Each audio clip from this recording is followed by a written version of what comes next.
Ethan and Jason. Now this is podcasting.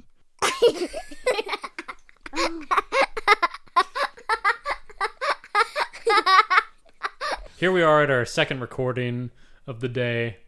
So this is the off week for you guys, where we are kind of a little bit more petered out. Yep. We spent it all on the episode last week, and we have nothing left. Well, nothing to talk about. I'll be totally honest. I spent it all last night. That's where I spent it all. Stayed out a little late with one of our buddies. Good time, totally worth it. Great. Oh, you know what? I do have a good. Hit us. Dude, it was very funny because it was Chase and I, and it was just us, and there was alcohol involved, and so things got. Did you manage to not talk about the Jews? We talked about them almost exclusively the entire time.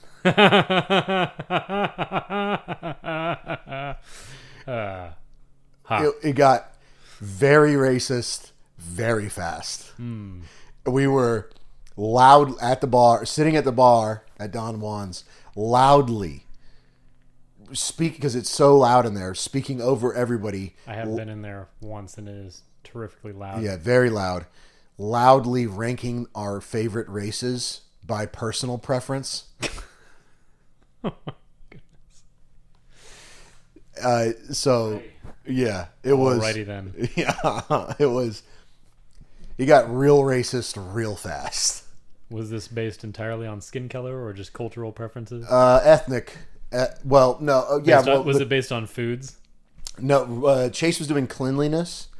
I was doing. Sorry, India. Yeah. Yep. Yep. Coming in last. Came in again. low. Came in low, brother. Well, Indians is not last for Chase. Chase has got one below Indians. He does, huh? Yeah, he does. You know what it is. Oh, for cleanliness? Just for ranking in general. Oh, okay. I was like, general ranking. I was going exclusively off cleanliness. That's what I thought too. And then he hit me with his bottom rank, and I was like, "Well, they're very clean." And he was like, "Not really, though." I was like, "All right, all right." Only in their dietary restrictions. Yeah, exactly. Yeah. Yeah, I go whites at the top, obviously. And then right under whites, touching the bottom of whites, Mexicans. Okay. That's where I hit. Bottom of mine, Indians. For sure. I could have guessed that. Yeah. From previous exposure to your opinions on Not a this podcast. fan. Yeah. Just to be clear, I'm not participating in this. Jason has nothing I'm not to do. Ranking. Oh, you know what is interesting though? This is real. So this is like an actually researched thing that has established in reality. Indians, because of the caste system. Yeah.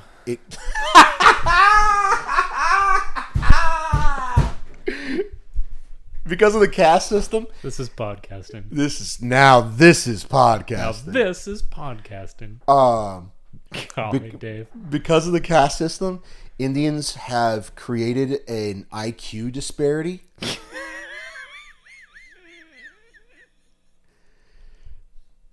So the reason why Among the classes? Yes, the reason why there's so many Indians that like run big billion-dollar tech companies, Right, it's because they're inbred geniuses? not inbred, they're just in the whatever the top caste is, and so they're Inbred within a class. yeah, sure, yeah, but I don't I got you. Not actually inbred. yeah, not actually inbred. My but point then, was that they don't marry outside their class. Exactly. I was making a judgment on their yes, yeah. on the class system. Jason coming in a little the class racist on this system. one. On the on the class class system. Could be anywhere. Could be anywhere. Could be any people. That would be an interesting wasn't. topic to I'll talk just say about, it. though, about marrying outside your class. yeah, that would be.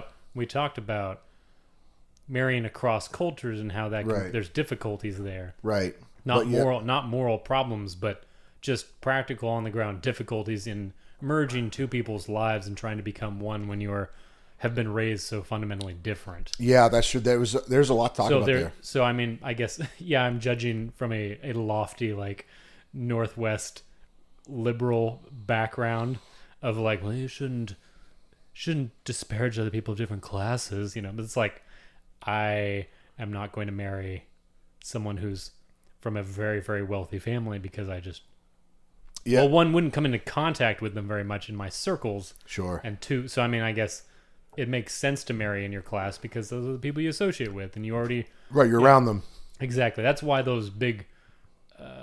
That's why it creates movies and stories when people marry outside their class or outside, because it makes waves. Yeah, I think, dude, I'll touch on that. I'll touch on that because I've personally, Emily and I are from different tax brackets Yeah. in our background.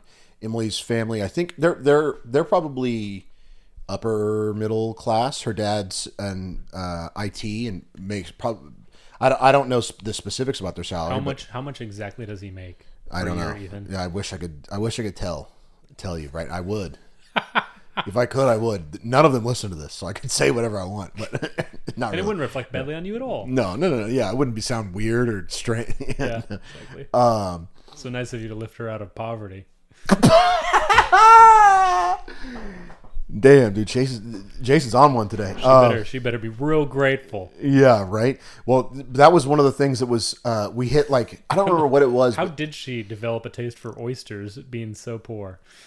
well, that happened after we got married. So Oh, okay, gotcha. Yeah. Gotcha. Yeah, nice wooden pencils. I knew that there was an expensive woman in her heart.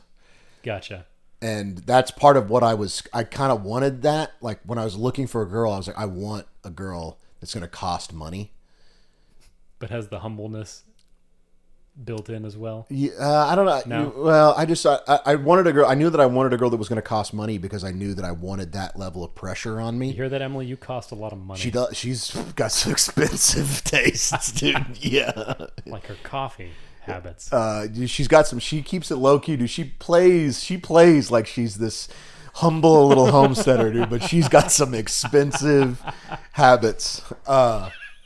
She's got some expensive tastes, and I love it. I mean, I love it because it makes me be like, all right, I gotta go. I gotta do good. I gotta work extra hard. Gotta pay for my bougie wife. Yeah, I gotta pay for my wife who's pretending like she's not an expensive broad, but boy is she. But so she, the first, I don't remember what it was, but we incurred, it wasn't like a car breakdown or what was it? It was something with the house that we owned in Austin. What was it? It was like the water heater, maybe. That's kind of what I'm thinking of. It doesn't matter whatever. But it was like $3,000 to fix. We didn't have it, and Emily was all bent out of shape. Like, oh, what are we gonna do? Whatever. And I was chill. It didn't even occur to me to be upset about it. I'd be like worried about it. And we got in this big argument. Yeah.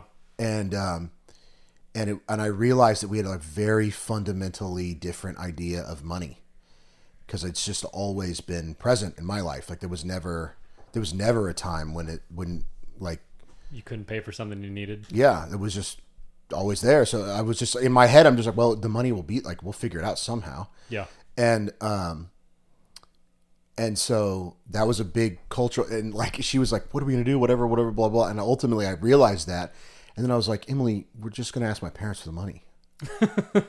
I almost made a joke of it and said, we'll just ask my dad. Yeah. And then, lo and behold, that's the answer. Yeah, that Ethan was an gives. answer. Yeah, I was like, babe, this isn't a problem. I have rich parents. yeah.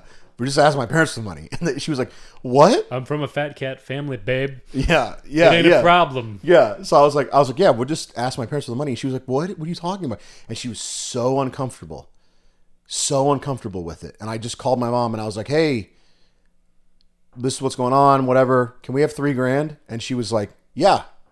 And I was like, okay, cool. Whatever. And then when our daughter was born, that was like, all bets were off. Like I could call my parents about anything. I could be like, hey, I need gas. They'd be like, all right, fine, whatever, how much you need. Like they didn't care. So it was, and that was a big culture shock for Emily. Just being like, having this like sense of being like. So this is why she puts up with you farting so much. Yeah. Yes. Because if our bank account hits zero, it doesn't matter. Yeah. That's yeah. Yeah. And when my parents died, we could just stop working. There's not just. So yeah, it's not, that's part of it probably. Yeah. Probably. Let's have Emily weigh in. We could. She would go, no, of course not. She'd get real defensive about it. I used to do this prank. Understandably. You've been to my parents' neighborhood. There's that big, huge mansion that like almost castle in the middle of the neighborhood that you have to drive past. Maybe to get to my parents' house. I'm sure there is. It's like gated. It's like on a whole nother level. It's gated within the gated community. Yeah, it's gated within the gated community. It's crazy.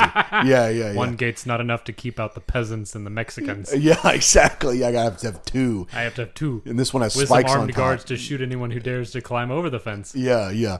These people are like actually rich. The people who built that house. My parents are wealthy, but we're not like not stupid rich. Yeah, they're not rich. Yeah. They're rich. Yeah. All right. Fair enough. But they're not like dumb rich. Yeah.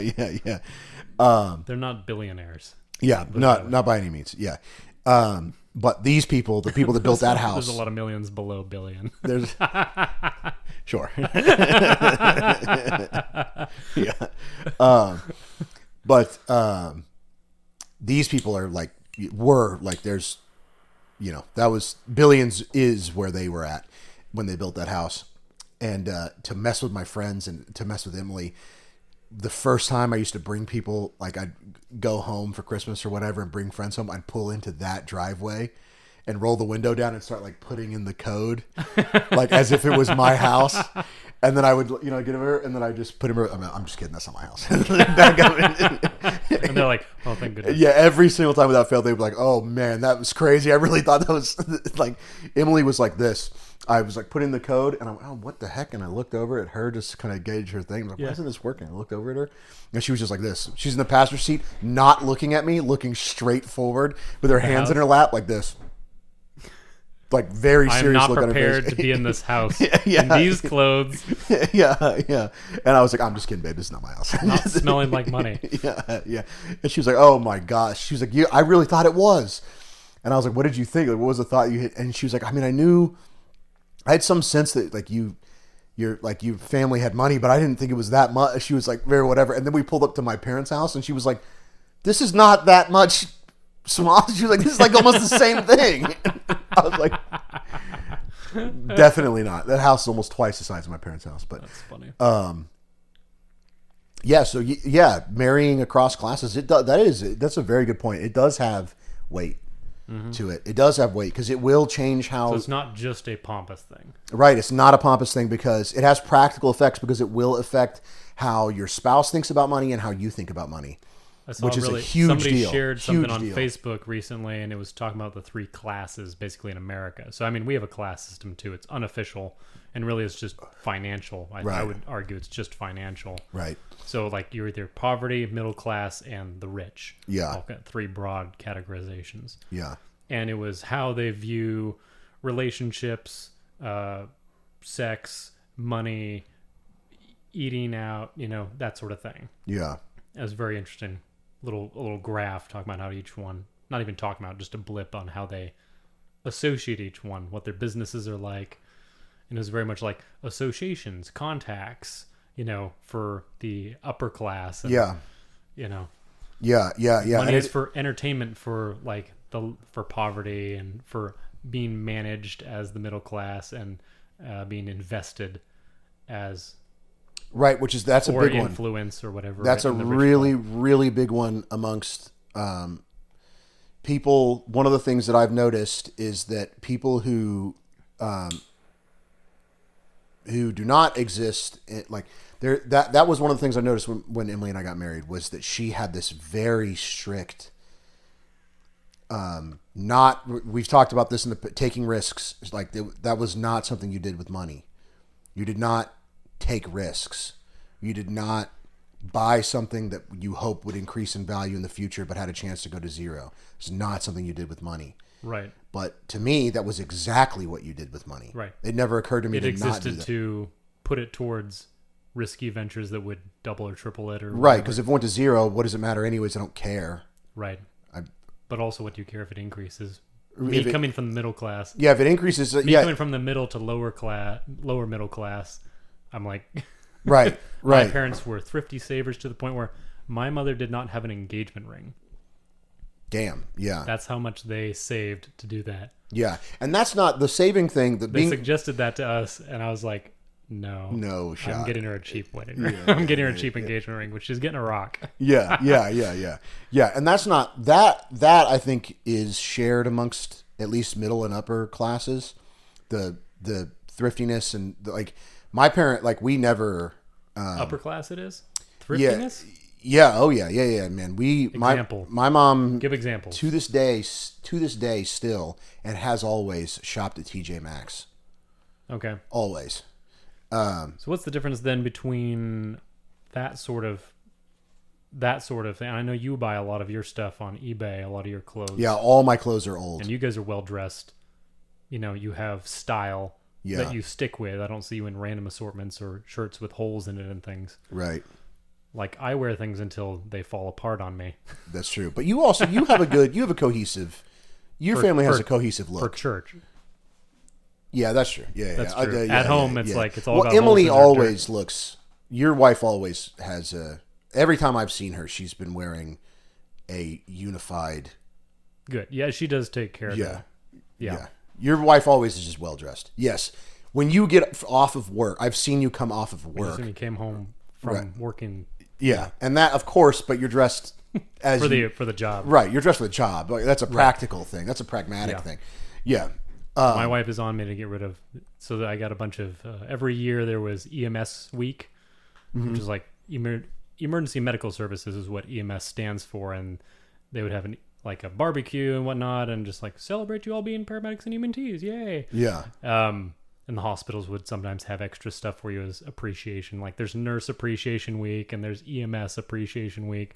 Anyway, our company always had like a t-shirt that like everybody in the company got a t-shirt of like the 2017 EMS week or whatever, and some of them were pretty cool t-shirts, and I still have most of them.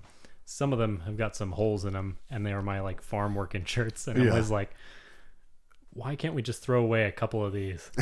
I was like, because then I would have to take one of these other ones that does not have holes in it yet. Yeah, I don't quite want to make into a outdoor farm working shirt because I feel like it's still a little too nice to go and destroy out there. Right.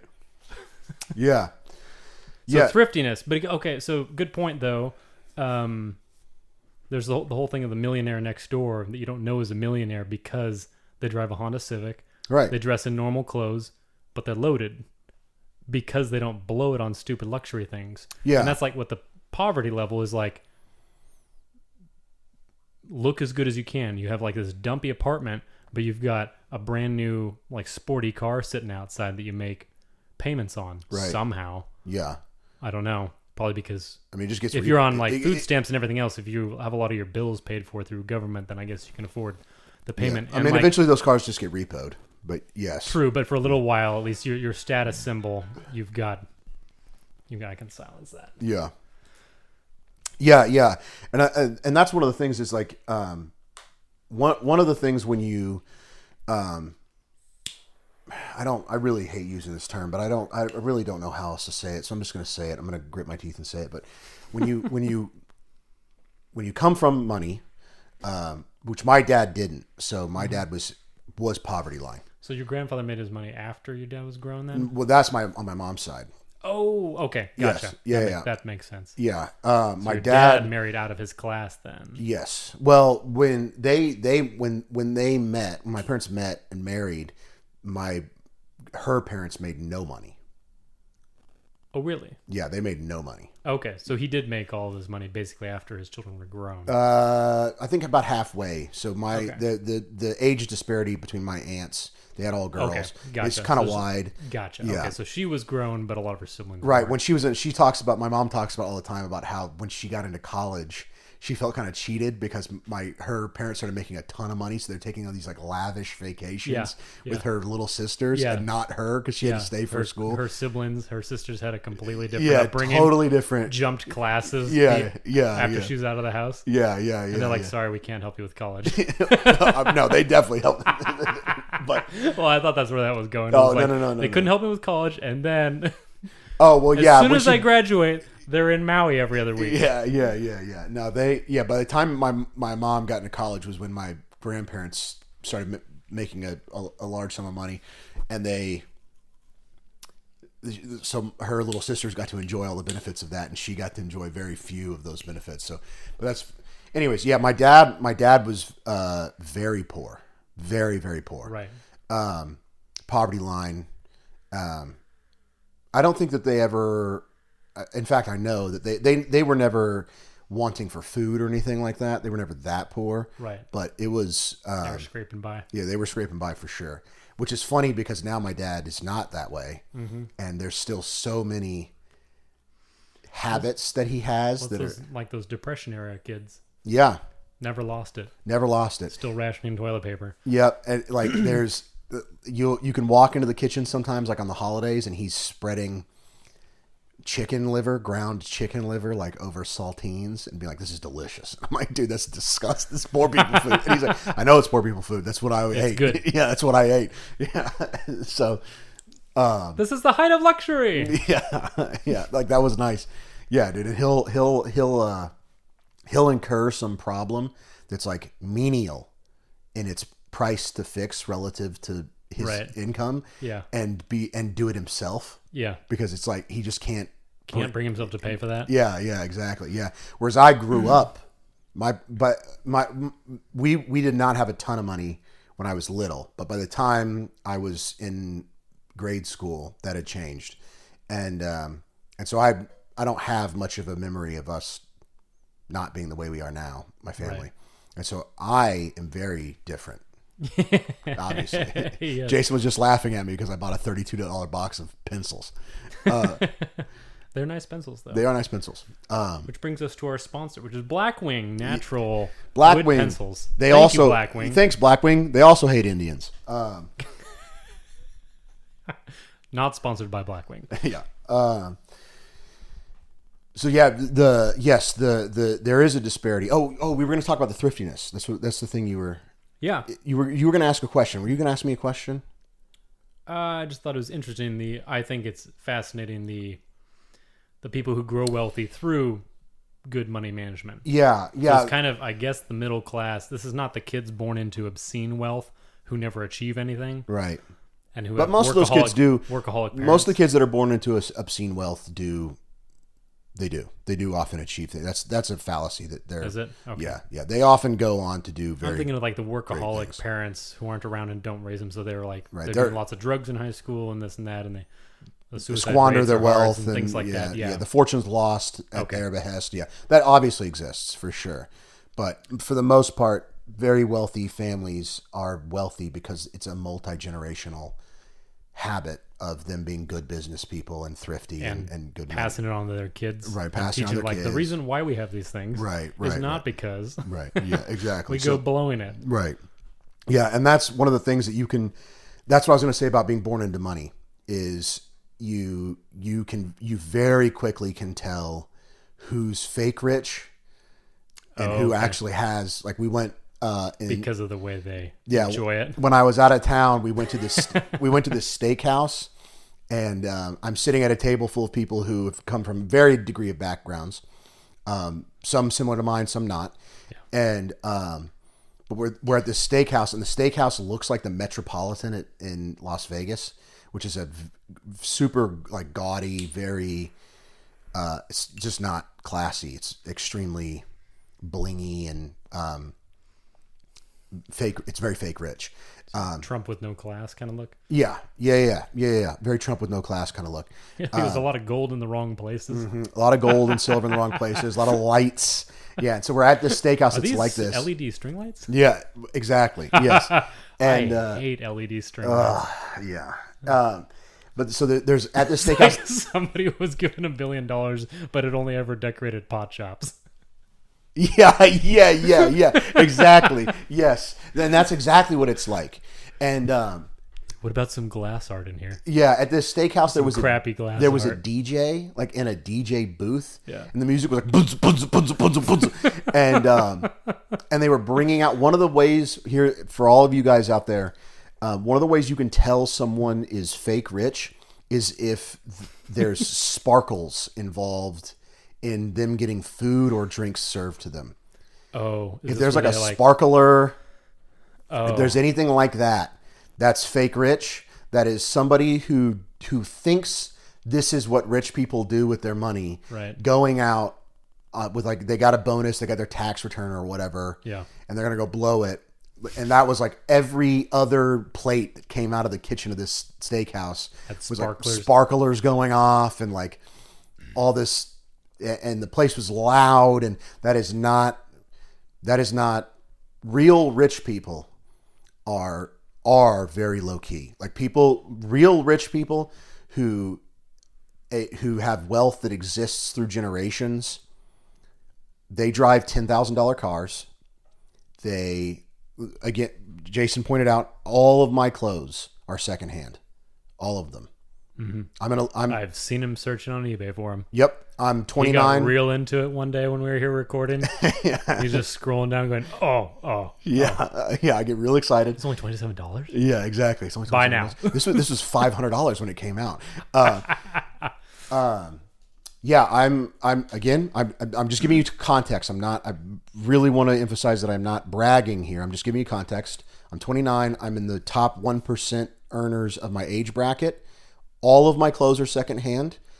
I drive. We have one car. My family has one car, and I paid $8,000 for it, and I was suited. Just so excited about that. Okay. I paid for it in cash, no problem. After you did research on the kind of car that was reliable, right, and safe, right. I knew when I went to buy that car, I knew all about it, and it was extremely cheap. And I drove myself 4 hours to go get it and 4 hours back. So you drove 2 cars on the way back? No, I had a rental. Okay. I got because when the car got totaled, they gave us a rental, so I just drove the rental down. You returned it there. Yeah, I just drove it down to that town. Hoofed it to the. Yeah, and then just got an Uber to the dealership, and then. See, middle class would have walked. Right. If I was really about saving, I would have just walked the 10 miles. No, 10 miles is a bit much. Yeah. Yeah. So that's poverty level would have walked. Yeah. Would have had no choice to walk. Yeah, or stolen a bike.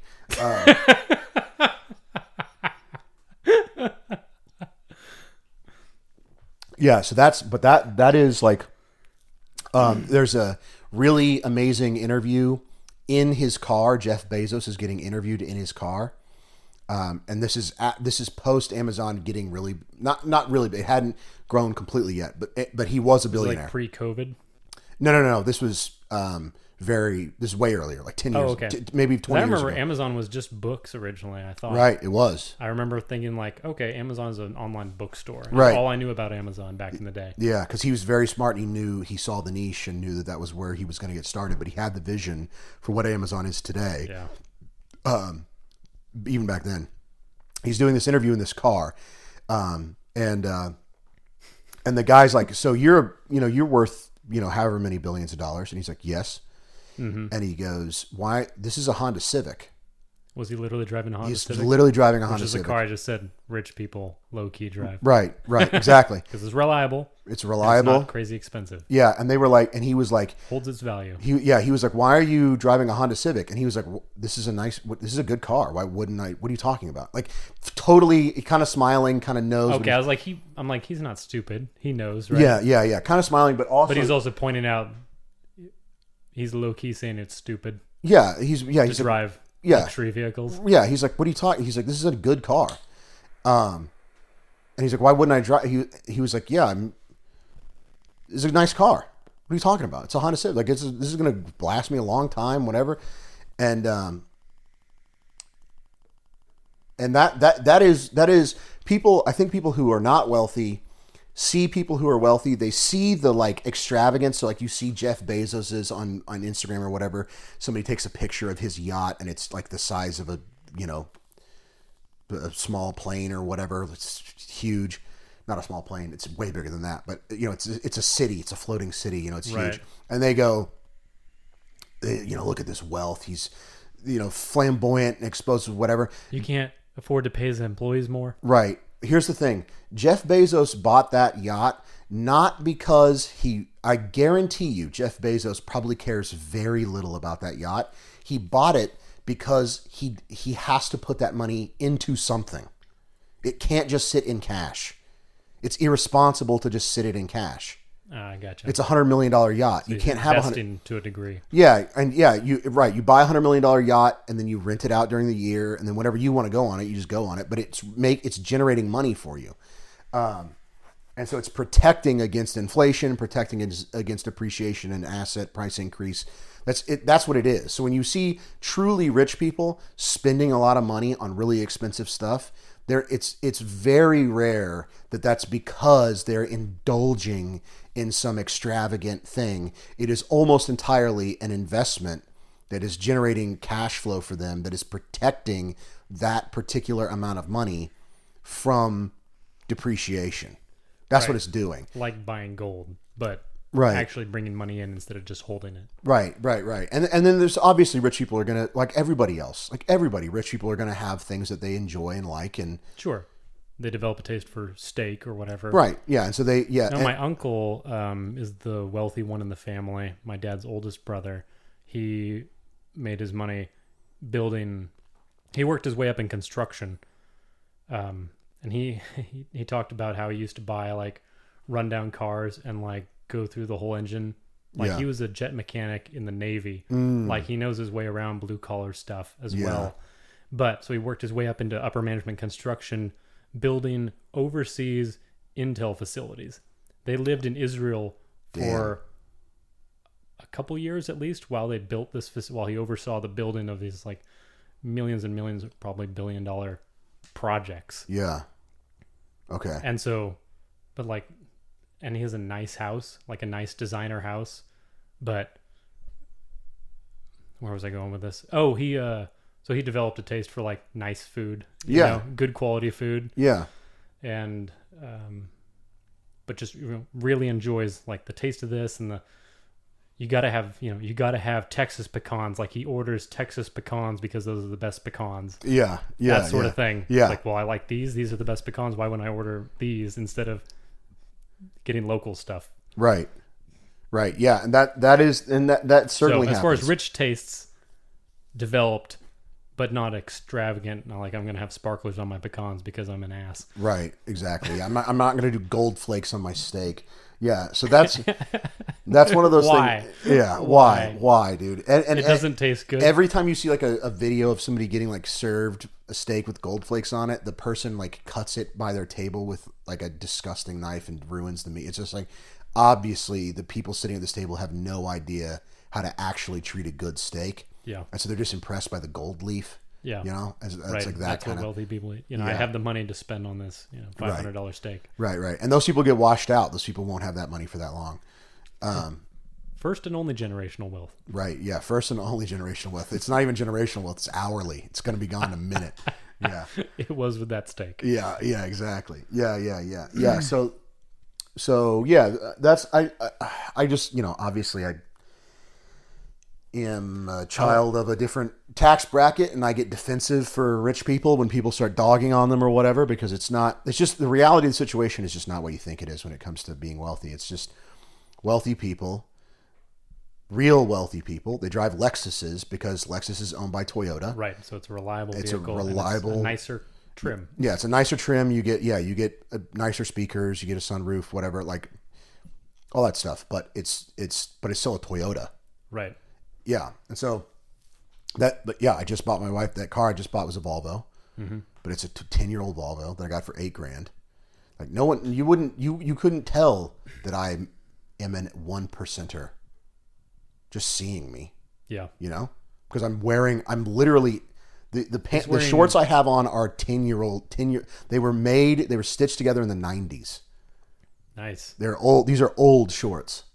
Yeah. He's wearing denim shorts and a t-shirt. Yeah. And so Drinking Pacifico. yeah, drinking exactly, and that's another one too. The alcohol, yeah, dude, real, yeah, whatever. We can go on forever about this, but I think this has become our episode. I think so too. We're just talking about the caste system. Yeah, we're 35 minutes in at this point. Yeah, but I mean, I think this does kind Tune in of. next week to hear about burning the boats. I think we could do it right now. I mean, I think that You sure you don't want to? Yeah, because burning the boats, I think, is related to guess- wealth generation. And Sure. Okay. Yeah. So you're looking to improve your situation. Right. Yeah. So let's establish what we're talking about here. So the original plan, the original main topic was going to be we're calling it burning the boats, and it's this idea that I don't remember which explorer did it. I think I keep saying Cortez, but I don't even know who Cortez is. I don't have any I know he's a Spanish sailor. Is it a conquistador? He was a who discovered conquistador? Middle America. That's what I think. Yeah, that's kind of what my I think as concept. well. Okay. Well, Did he whatever. discover the Aztecs? Somebody got here. Anywho. Somebody got to the A couple of Americas. historians here just Yeah. chit-chatting about the histories of the Americas and whatnot. Couple of experts. Couple of experts. You can trust us on this. Wink, wink. Yeah. But I do know for a fact that there was some explorer that came from Europe that got here, and his in order to motivate his men to march forward and Get finish off the beach. to get off the beach and finish finish the mission. We're staying here. Yeah, we're staying here. We're getting this done. He burned all of the boats that they sailed on. So there's no going back. They're completely committed to their course of action. Yeah. And that is, if you are going to do anything of importance, that is what has to be done. You have to do that to yourself. So, and to make it practical, Jason will have his example and I'll have mine. I dropped out of college, right? All of my eggs are in the basket of hyper premium and my career now that I have. If I can't make the sales thing work, if I'm not a good sales guy, which is very possible that I'm not a good sales, being a good at anything is hard, but if you're not a good salesperson, sales is not a good career to go into if you're not good at it. You can, well, I wouldn't consider myself a salesman, but I think I could sell something I believe in and am passionate about. Mm-hmm. Mm-hmm. I think to be a good salesman, you have to genuinely believe that what you're actually bringing people they actually need. It's critical, yes. Otherwise, you're just lying. And Right. you're the used car salesman with his hair slicked back. And everyone will know, and you'll get a few So I mean, you'll still sell stuff every once in a while, but then no one, because people really do need that thing. right, but no one's going to come back to you. You're not likable. You're not likable. Right, exactly. You're not likable. No one's going to come back to you. You're not going to build good relationships, all that stuff. Yeah. So to be a good salesperson, you absolutely... I'm not going back to Greasy Ernie's. Yeah, exactly. Yeah, He sold me a real lemon. Yeah. Yeah. Made it sound like gold. Yeah, you have to be a good salesperson, you do have to be representing a very good, sincerely powerful product. But yeah, if I don't do this, if I can't make this work, like if this year doesn't go well for me, I sincerely don't know what I'll do. Because Fortunately, God does. Yeah, God does. Yeah, so I don't have to worry about it, and I'm not worried about it. But I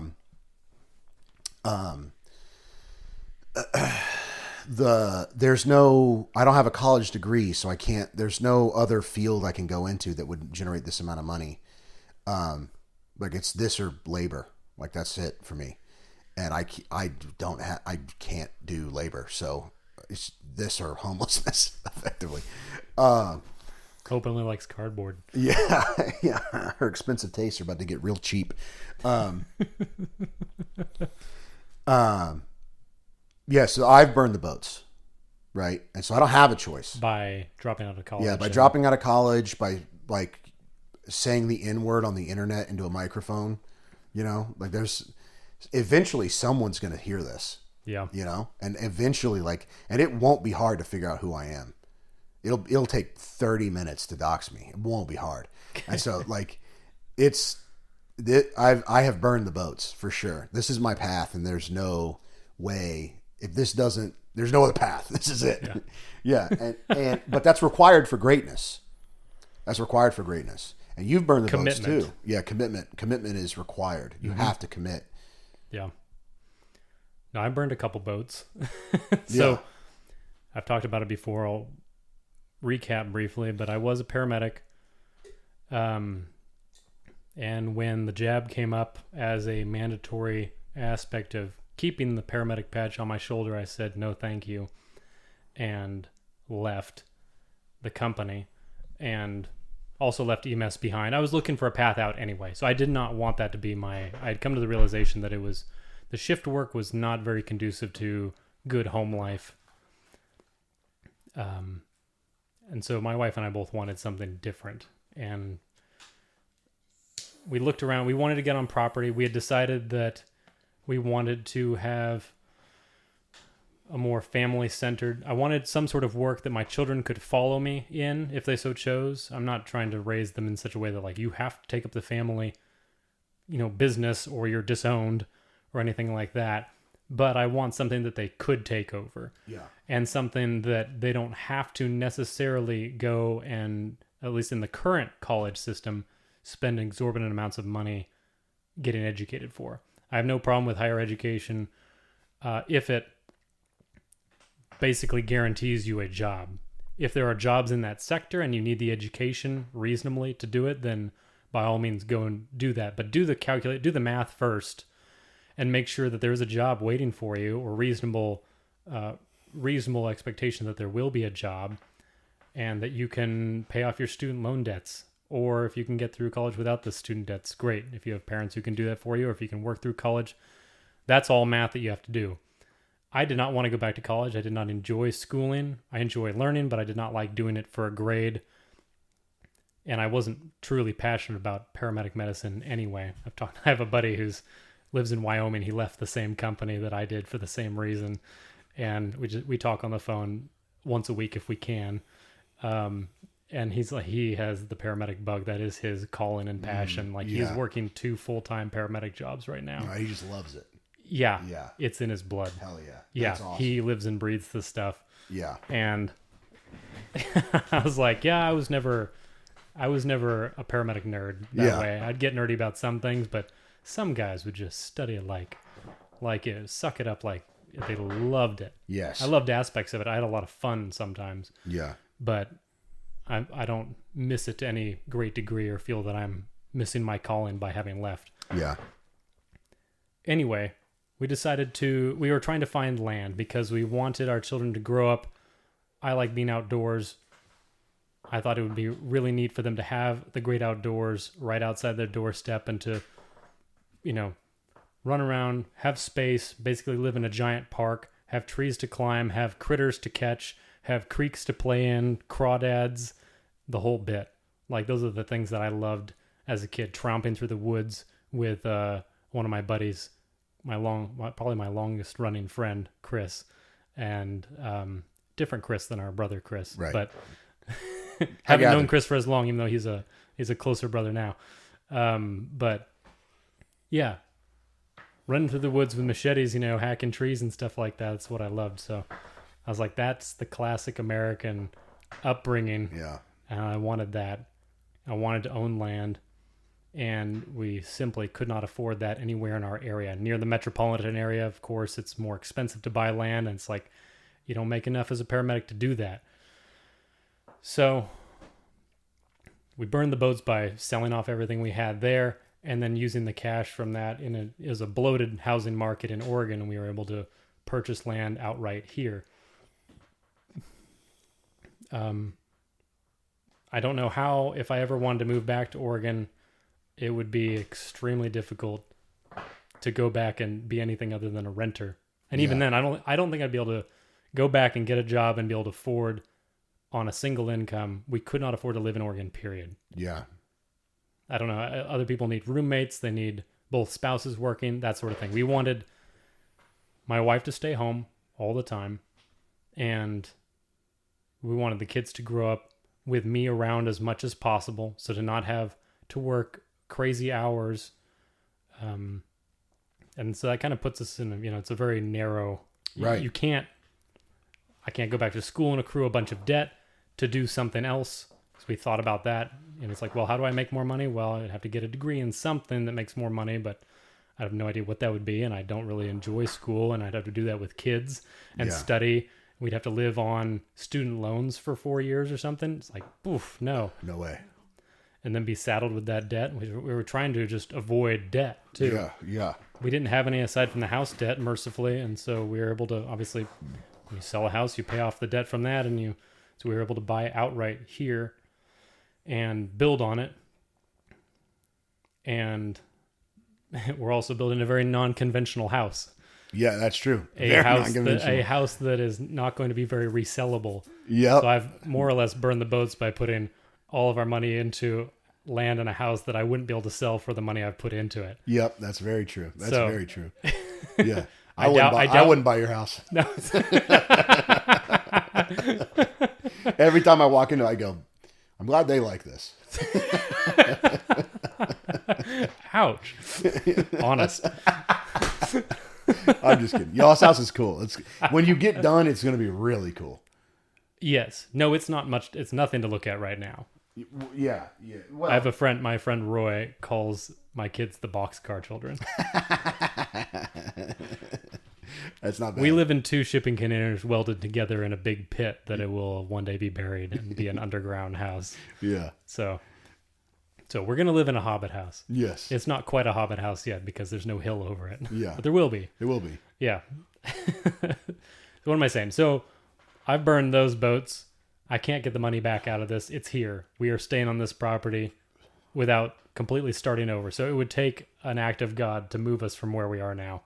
Yeah. Because we just wouldn't have the money for it anyway, even if we wanted to. We don't Right. want to, and that's part of the point, is that like what helps in the difficult times when we're like, oh my goodness, is this house ever going to be finished? Because we're living in this unfinished house.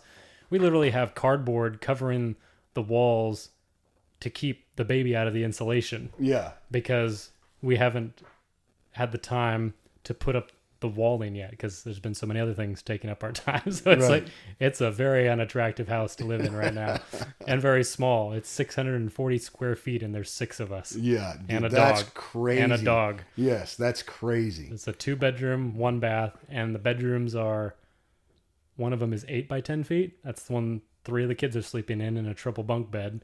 And then my wife and I are on a queen bed in a maybe 14 by 8 foot wide. So there's like, I have to walk sideways next to the bed just to get in bed. Yeah. Like we burned some boats. Yeah, you burned some boats. You've committed. You've committed to one's very specific. Very specific, yeah. Yeah. The path to greatness. But the point was our whole goal was to reduce bills going forward. Yeah. I figured the best insulated house that we could afford without having like a foot of, spray foam insulation, which is very costly, Yeah. is to bury it because the earth is free and I just have to move it. Right. It just takes wheelbarrows and shovels and Right. time. Right. In time. Yeah. Yeah, In so time. yes. Yeah. So, but it's obviously been some cost getting those materials. I couldn't do all of it myself out of labor. Right.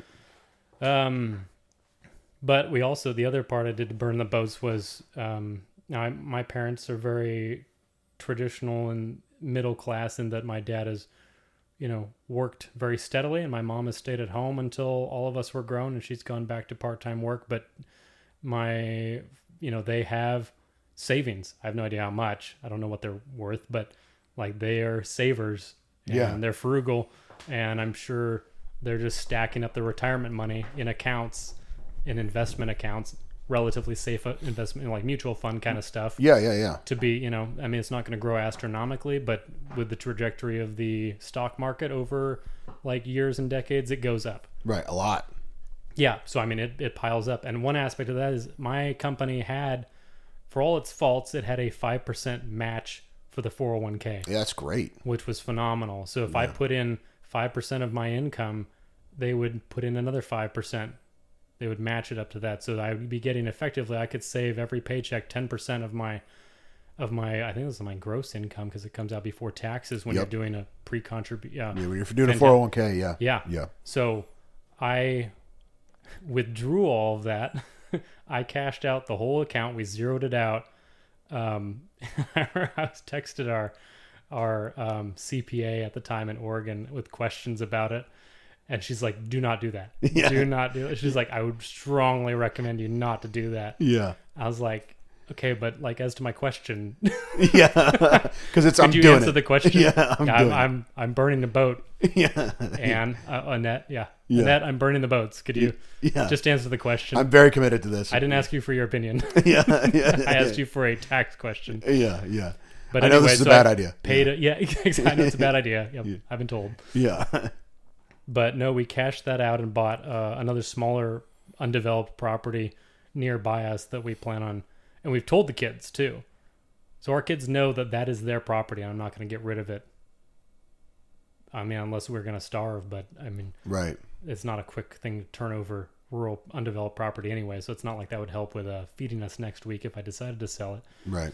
The point was that I plan on making our living based off of land that we live on and own. Yeah. And that we can build houses on for them because real estate is so expensive that I don't know, when the kids are grown, I have no idea what things will look like. But for people coming of age right now, it's really hard for them to afford housing. Right. How do you buy a house without a massive income, without help from your parents? And I used to think that it was kind of cheating to get any help from your parents because my parents couldn't afford to help us with college or anything like that.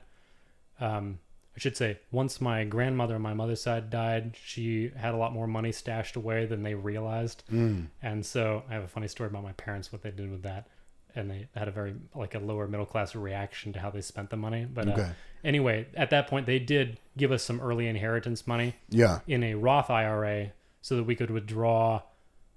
With a Roth IRA, you put in money that's already been taxed, and therefore you get to withdraw it without taxing it.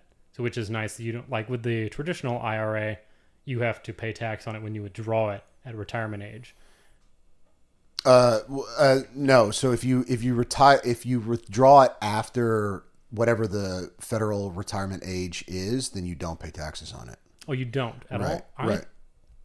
I thought that was the key difference between the Roth IRA and the traditional IRA. The traditional IRA, yeah, I don't necessarily know exactly what the Roth IRA. The Roth IRA is that I think you can use it for like either schooling or buying a first-time house and one other thing. There's like three things that you can spend money out of it before, and you can also withdraw any up to the amount that you have contributed to it. You can withdraw that tax-free at any time. Okay. You don't have to keep it in there.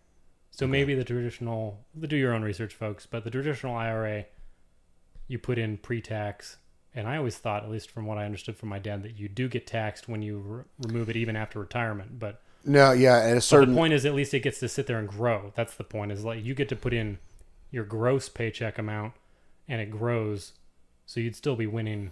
Yeah, but if when you pulled it out, you still got taxed on it, there would be no actual advantage to doing that because you're still incurring. Because it's growing exponentially over years and years and years. Yeah, but you're going to get taxed at a percentage rate, which means that it doesn't matter how much it's grown. You're getting taxed at a percentage.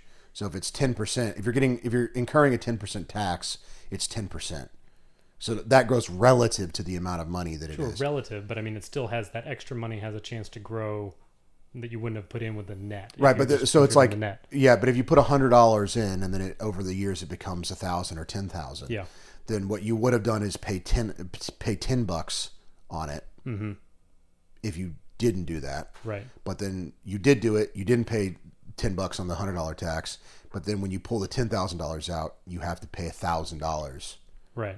Okay. So it's just you're still incurring the same amount effectively over time because the percentages are relative to the sum total.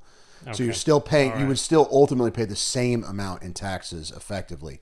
So the IRA is if you wait until like the federal retirement age or whatever it is, you don't have to pay the taxes on it. That's the idea. Now, of course, there's some, I'm sure there's some way they get you somehow, but they'll find a way. Yeah, they'll find a way. Government takes her by it, don't she? Yeah.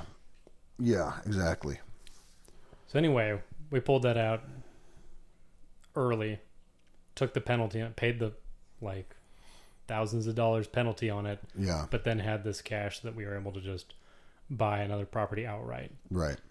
And this thankfully is in timber. It's in timber exemption, and so the taxes are nil on it. So it costs me nothing to just keep it. Nice, very good.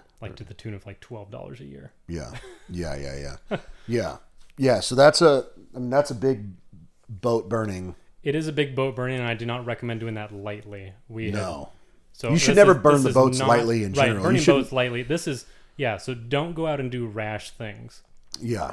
My wife and I were firmly agreed on this being our course forward, and we decided that if our rationale was, if we are going to make this family economy work, we have to put everything, we have to realign our thinking. We have to renegotiate with ourselves how we are spending what we do have, the assets that we have available to us. And we thought, who knows what land prices are going to do? They're going up right now, and maybe we just bought at the height and it crashes, and it's a foolish move in retrospect. But we have land close by. It's ours. And anyway, that's the decision that we made after, I hope we were prayerful about it. Anyway, after considering it. And, so we moved halfway across the United States, and we bought stuff outright, and we were doing everything we can to eliminate and keep off debt. Yeah. And to reduce our expenses on a monthly and annual basis moving forward, because we figured then whatever money I make is that much less burdened, and we can put that towards, growing farm and other home economic ventures to support ourselves, the kids, to work alongside with them, and to provide them avenues of employment and to support themselves and their families in the future, to build family community. Yeah. Yeah. And so that what am I going to say here? It's important to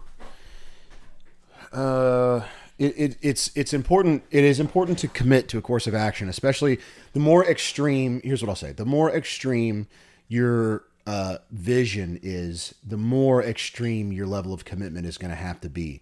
If you want to be a veterinarian or something, right? It's not that like you just go through the same path everyone else has gone down.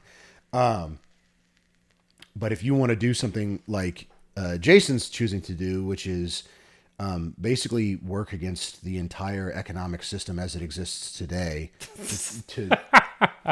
to create a family farm, which just swimming upstream like a battered salmon. Right, exactly. I'm gonna reach that home spawning ground. It's gonna happen. It is gonna happen. It is gonna happen for sure. You will achieve what you. Unless I get to eat my grizzly bear on the way up. You might. Yeah, I might. You might. But if you want to do something like that, you have to take extreme measures. And I am in the kind of the same boat. No, you're not, because you burned it. Right, exactly. I burned it. It's a new boat, and Ethan and I are in it together. Yeah, I'm in a very high risk career. There's a very high turnover rate in my career. People don't stick around very long. They don't last very long. Every 3 months I have a number that I have to hit, and if I don't hit it, I get in trouble, and eventually I'll just get fired. But it's a path to some pretty substantial wealth, and that wealth, I will not spend it safely, ensuring I could invest it in safe assets and whatever, but I'm going to ruthlessly and dump it into hyper premium. Right. I'm going to ruthlessly dump it into hyper premium and burn money on a massive gamble. And I already have. And so it's you have to commit. You have to commit. And in order to make sure you're committed, that's kind of this thing we're talking about with burning the boats. In order to make sure you're committed, you have to ruin any chance of an alternative. And that's how you know you're 100% committed, is that you have eliminated any chance that there's an alternative for you. And it's there's really no other starting. I mean, I don't want to make it sound like, I don't think you're literally going to be homeless. You'll do manual labor before you're homeless. Right, exactly. Yeah. So I mean, I don't want to paint it that bleak that it's like, well, you're going to starve and die if this one thing doesn't work out. It just means you'll be starting from bankruptcy. Right. Which means you get to start back fresh and with new, and you have to find new direction. So I want to put that out there as a caveat. Yeah, I think our purpose is like, you don't want to start over from bankruptcy. That's a pretty big deterrent. Right. So that's what we're talking about. Yeah, I mean, I think there is, that's true to a certain extent, but I do think that it's really, really important that you at least have the sense that you're going to die if you don't get this done. Like that is what's going to motivate you to do the things that you have to do. That's what's going to motivate you to send that email at 2 a.m. when you don't want to have to think or whatever, and it has to be done. That is what's going to motivate you to be outside in the summer at 108 degrees in the afternoon, chasing sheep. Is like, if I don't catch these sheep, that's it. Like, we're out. Like, I don't have an alternative here. I have to get them. Like, yeah. And so that was one of the things that I told my boss when I was during my interview, was he was like, he asked me, how hungry are you? How much do you want this? And I said, if this doesn't go well for me, I don't have a backup plan. I don't have a plan B. It's just this. This has to work. And he was like, that is excellent. That's exactly what I wanted to hear. And you know what that made me think? There's that line from the cartoon of Atlantis. You ever seen that? Yeah. Yeah, where Milo he's like, I mean, if I ever rent a rowboat, Milo, the studious guy who's trying to find the city of Atlantis, and the big rich guy, the old guy, he finally is like, he's like offering, he's like, well, what if it doesn't exist? What if this? He's like, I don't care, it does exist. And he's like just so convinced and passionate about it that the old guy's finally like, that's exactly what I wanted to hear. yeah, exactly. Like presses a button, but forget the rowboat, son. Yeah. We're gonna travel in style. Yeah, but that's exactly it. Like that. But again, to call back. So if Milo had a backup plan, the guy would have been like, "Oh, he doesn't really exactly want it. Not the guy I'm looking for." Yeah. He doesn't and really want just it. In that interview, if you had said, "Well, yeah, if it doesn't work out, then I'll just do do this," he's like, not our guy. Yeah, not our guy. Wouldn't have gotten that job. And that's a really good, being reasonable has no place in your life when you are aiming at greatness. That I believe that 100%. Being reasonable has no place in your life if what you are hoping to do is something unique and great. You have to be irrational and delusional. You have to have a delusional belief that you're going to... dude, for real, I think I'm going to become a famous broadcaster. What a retarded, delusional thing to think. But I believe it with my whole heart. Yeah. And every 3 months I have to believe delusionally that somehow I'm going to sell $1 million worth of a product for my company. Like, it's you have to have this irrational belief, and you have to be so convicted by it that your fear of not achieving the thing is greater than your fear of what would happen if you failed. You know what I mean? Like I said on the phone to you. Yeah. I said on the phone to you this week that at a certain point in the last year or so, I used to have this real big fear of like, am I wasting time trying with this hyper premium thing? Should I be doing something different? Is this comparing myself to other people? Should I be doing something different? Blah, blah, blah, blah, blah. And at some point in the last year, it just switched where I went, it actually doesn't matter. The outcome of this doesn't even matter. Whether or not I'm actually successful doesn't matter. It isn't, I have to do this. I have to take these actions. And it doesn't matter if this fails or not. That's not what it's about. And you kind of have to think that way about it. And so you have to be, to wrap it up, we're at an hour, so we'll wrap it up. You have to be committed, and the only way to truly know in your heart that you are for real committed to something is to destroy all alternative courses of action irrationally. And everyone around you is going to tell you it's a bad idea. Yeah, tell you it's a bad idea and you shouldn't do it, and they're going to be scared, whatever. But let them be scared. Yeah, let them be scared. Who cares? Let them be scared. You cannot, if you're aiming at something great, you cannot afford to let that affect your decision-making process. Who cares if they're scared? Who cares if they're cowards? They had their shot. They didn't take it, and that's why they hate their job. That's why they, whatever. They're stuck in a situation they don't like. You need to have a spouse that's every bit as committed as you are, though. Yes. Because the one spot where this doesn't work is where your spouse is not on board with you. You cannot just say, I am going to be a famous broadcaster, and your spouse is like, I will leave you. Yes. Yes, dude. Okay, If we have to live in a cardboard box, we're leaving. guys, I'm leaving. this one's going to an hour and a half. Pause. I'm not going to make it. All right, pause. Hold on. I got something to say. Jason's got to pee. We'll be right back.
Okay, guys, sorry about that. We had some Technical difficulties. extreme technical difficulties, very scary ones. I dropped all of the stuff. Ethan about had a heart attack. Yep. The coffee is turning on me. It was indeed caffeinated. Got him. The thing Jason was saying, you know, it's important to have a spouse, and I'll say this quick. This is not going to go to an hour and a half. I actually have to say this quick, or I'm going to explode. There's an interview with the guy who founded Starbucks, Yeah. and he's talking about how he was on a walk one day with his father-in-law, and he was saying, "Hey, man, listen, like, you know, I love you, whatever. My daughter's working a job. You don't have a job. You're just trying to get this coffee shop off the ground. This is not gonna. You got to get a job." Mm-hmm. And he was like, he said that it sent him in this like existential crisis where he was just like, "Oh my gosh, I got to get a job, whatever." And so he went to his wife, the guy's daughter. The guy just told him that the guy's daughter went to his wife and said, "I think I got to get a job. I think I got to do. I just have to give up on this and have to go get a job." He's about to build a boat and go back to Europe. Yep. And she said, "Absolutely not. If you get a job, I'll divorce you." And she was like, "You have to do this." And when I met my wife, I told her very early on that I was going to take risks Like I didn't know exactly what it was going to be, but I said I'm going to have to do something that's going to be crazy. I have to do it. I don't know what it is yet, but I know that I have to do something wild. Talk about asking her to give you a blank check. Yeah, and I was like, I need to know that you can follow me through the breach. That's what I need. I need someone that can go with me. And she was like, okay, I can do that. And I was like, nice, sick. And ever since then, my girl has been, in times when I've doubted, she's been like, you're going to do this. I know you, and I know you're going to do this. Like, she believes in it more than I believe in it, you know? And you have to have, there's just no compromise there. Yeah. That has to be part of the equation. It's very strange. Churchill was walking with his wife one day. You know this story? I thought I told you this story. I've heard it a You've heard million it? Okay. times. Yeah, All so right. our listeners probably have heard it before. The I Churchill. think I said it on the show, but go ahead. Okay, It's so great, yeah, he's worth repeating. Yeah, he's walking with his wife and down the street in London, and they see a homeless guy, and it's a guy that they went to school with. Yeah. And Churchill, all arrogantly, is like, you know, what if you had married that guy? And Churchill at this time is the Prime Minister of England, and she goes, well, he would be the Prime Minister, which Yep. is probably true. Probably true. Yeah. The power of a woman is not in running her mouth and nagging or whatever. Mm-hmm. It's in an intangible. The support role. Yeah.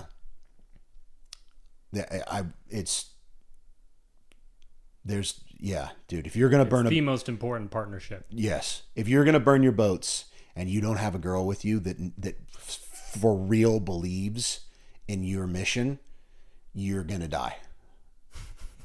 That's just the simple fact of the matter. The Tigers will get you. The Tigers, you're going to starve to death. Jaguars. Whatever. If The we're sticking Jaguars, with Cortez. whatever. Yeah, something bad's going to happen. You're going to die. You're not going to make it. You have to have that. That's critical. Yeah. Yep. All right. There we go. Wrapped it up. We're wrapping it up. Nice little bow there on the top. Yup. Guys, we love you. We'll see you next week. We're praying for you. Find a girl One that will back you that will back you, that believes in you. and that desperately wants to get pregnant. Yes. Yeah. Go to church. Lead good lives. Find a girl who's going to poke holes in all the condoms. Yeah. Sure, Marry her. babe. We can wait a little bit. Yeah. Just kidding. Not. Yeah. Sure, babe. We can wait a little bit. Oh, would you protection? Why would you need that? It just feels so much better. Doesn't it feel better? Just this once. Yeah, just this one time. It's fine. It's not gonna be a problem. Just this one time. Yeah. Oh man. Get that girl. Yeah. Have some babies. Go to church. We love you. We're praying for you. We are out. See ya.